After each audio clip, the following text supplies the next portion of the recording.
Hey everybody, welcome back to the channel. We have some breaking news today on Valentine's Day 2022, 3 days before Palantir's Q4 earnings. Alex Karp, CEO and co-founder of Palantir, has released his 2022 annual shareholder letter. If you have not read it yet, you can play this in the background. I will be reading every word of it. It's about 4 pages. I would say it takes maybe 5-6 minutes to read through it, but I'll be analyzing certain parts because he has dropped some major claims in this annual shareholder letter, and it's very exciting to read this and get his thoughts before they release their earnings. Exciting stuff this week. Let's get into the shareholder letter. I'll be sharing my screen, and let's read what Alex Karp has to say. So it's a cool shareholder letter because they broke it up by parts, and I believe it goes down to about 6 parts. So let's start reading from part 1.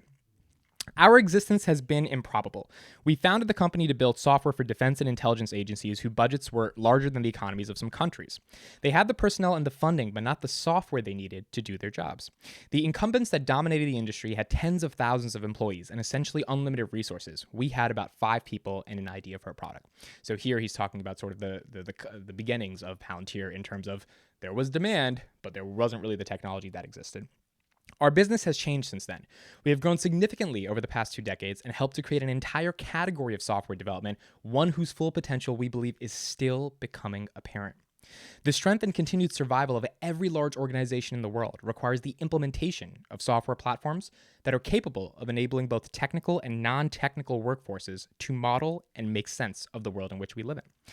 Every large organization in every industry in every sector in the world is becoming a software company. Willingly or otherwise, there are no goods or services or government today without software. As a result, the demand for software platforms that allow an institution to harness the productive capacity of its human capital and whose value persists and compounds over time has never been greater. We have built those platforms as well as the hundreds of component products that make them work. So part 1 is Alex Karp laying out look, software is everything to an organization. No organization is going to survive without software.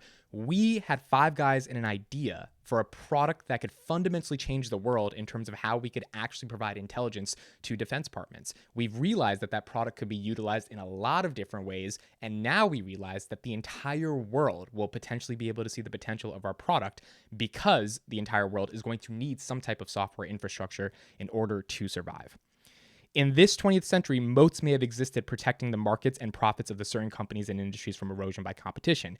In this century, we believe that the only moat is software. So he ends it out by saying the only moat in this world, in this century, for this world, is the best software. And this is very consistent with everything he said over the past, 2, 3, 4 years in public interviews, which is that companies are going to need software to survive, and that they believe, Palantir believes, the day they went public. I was looking at a video on CNBC when he was talking to Andrew Ross Sorkin, and he was like, we believe we will create the most powerful software in the company in the world. And because they believe the only mode is software, they're sticking to their statements on that. Second part, software is ubiquitous and essential. Its underlying code is also completely and literally illegible to all but the small sliver of the population. We believe that the construction of something lasting and substantial requires some degree of insulation and protection from the outside world. Too much insulation and the results risks being overly specific and ornate, of interest and value to its creator but nobody else. Too little and the result is a product that the market thinks it wants but does not need. We saw Alex Karp talk to this with Kevin Warsh in his latest interview saying, look, we've got to create software products that technical people can build, but that non-technical people can understand. And the paradox is you need really technical people. Mainly only a couple people in the world could be able to build these products, but the entire world has to be able to use these products. And balancing that is one of the biggest challenges that Palantir has. Most software companies are either uninterested in producing or unable to produce products that address the fundamental needs of large institutions. The investment required is too high, the potential payoff is too uncertain. As a result, the market builds products that lend themselves to commodification in the present, but such products do little over the long term to address the underlying challenges of the organizations they purport to solve. The problems that we seek to address are not small.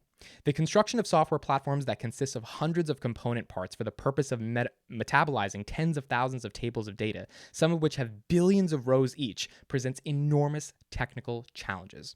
That's what Palantir does in a nutshell. They make a lot of data make sense, and it is a lot of data.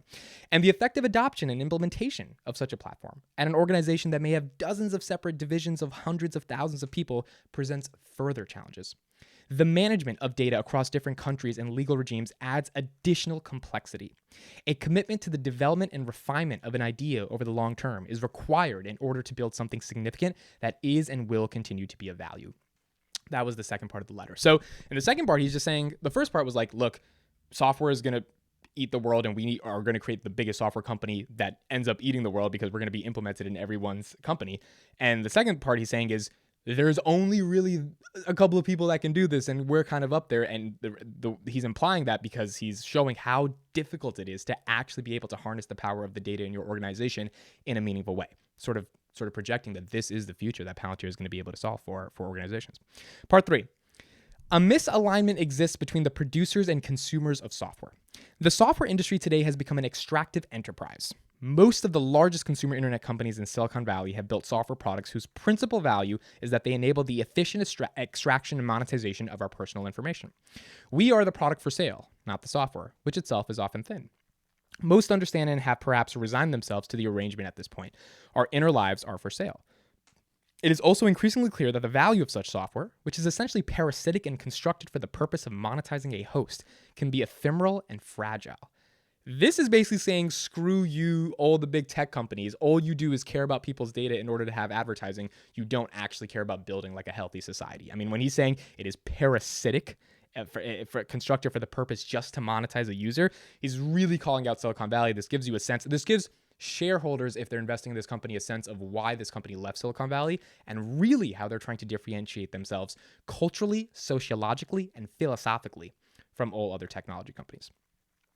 The construction of a more efficient platform for the distribution of consumer advertising was never our ambition, and we have declined to build our business on the back of monetizing data that is not ours and that we do not own. To Mr. Ross Gerber and the people that think they sell data. The decision led us to focus on the nature and value of the software itself that we are building, rather than what it consumes.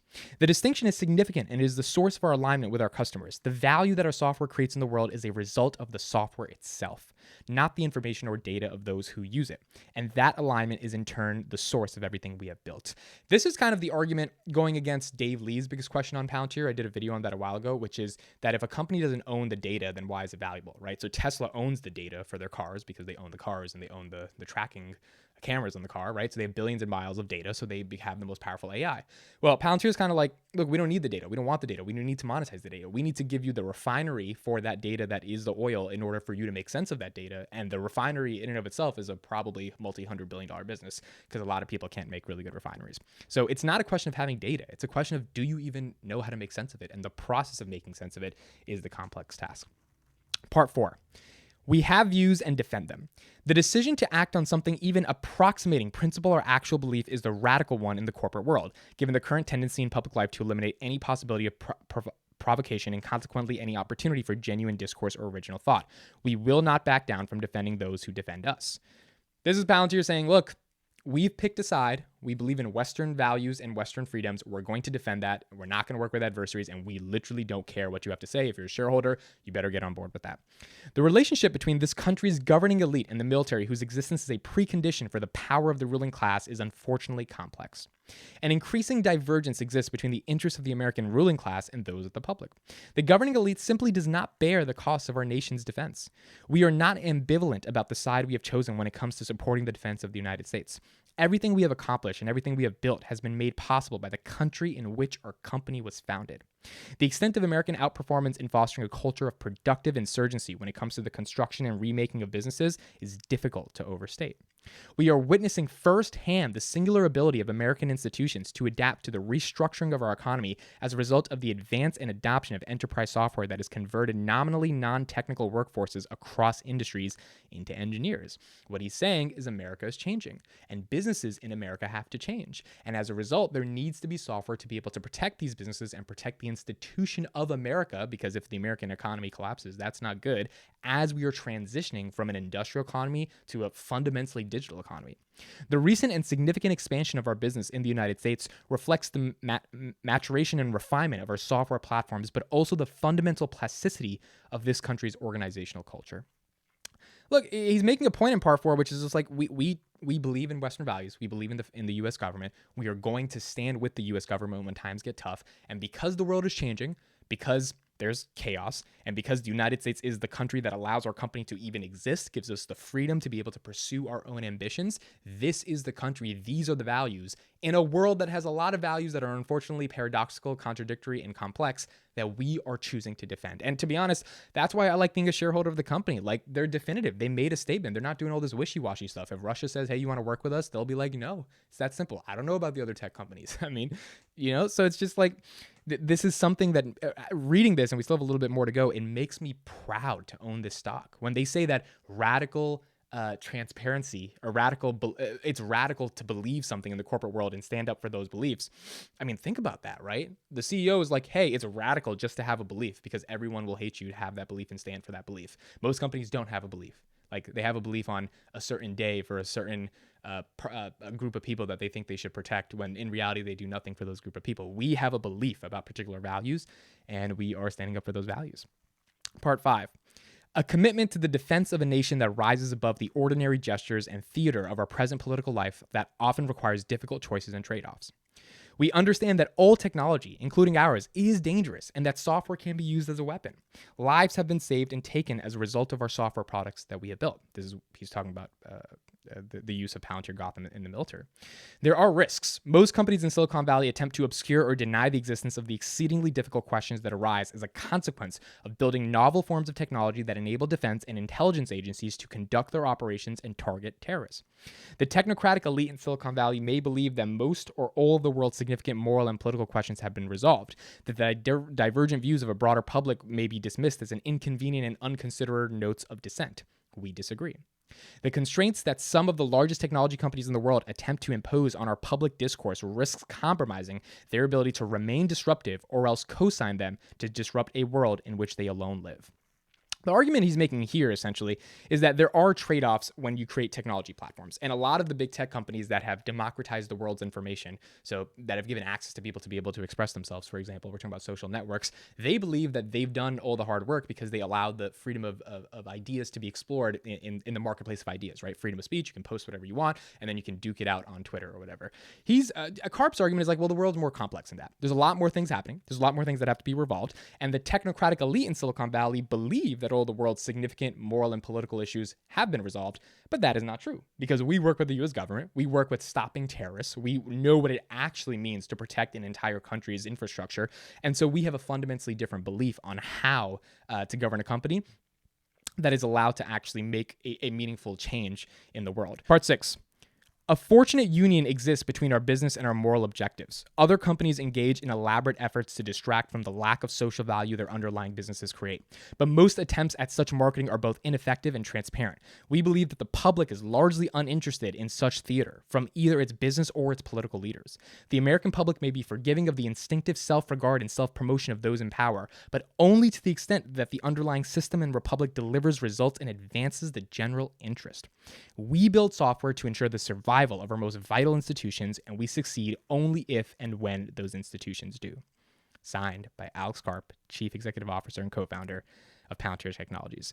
So the last part of his argument is essentially saying, look, we're only going to win if the clients that we serve are going to win. Meaning we don't win because we monetize your data. We win if the institutions we protect are going to win. And we believe that these institutions will better the general interest of the public, which means if the people that we're serving are actually going to help the public and advance the public's needs, and we are going to be able to provide the software and the complexity of the software in order for them to be able to do that, that's when we win. And as a result of that, our biases, our incentives, our influences are fundamentally different than all the other technology companies that exist in what he's saying is essentially a dying model of just like monetizing people's attention and data and like thinking that there's no repercussions for society as a result of that. They're doing things different. They're building a technology company that might end up truly changing the world. And this letter was a great way to sort of explore his thoughts going into earnings. I don't know what this means coming before earnings. I don't know if that's just a regular thing or they're like, hey, we've got some good stuff coming. We want you to read this letter before it comes, but I don't know. I will be live streaming earnings coming up this Thursday, so I hope to see you there. Thank you guys for watching. My name is Mitt. Looking forward to your comments. I'll see you in the next one.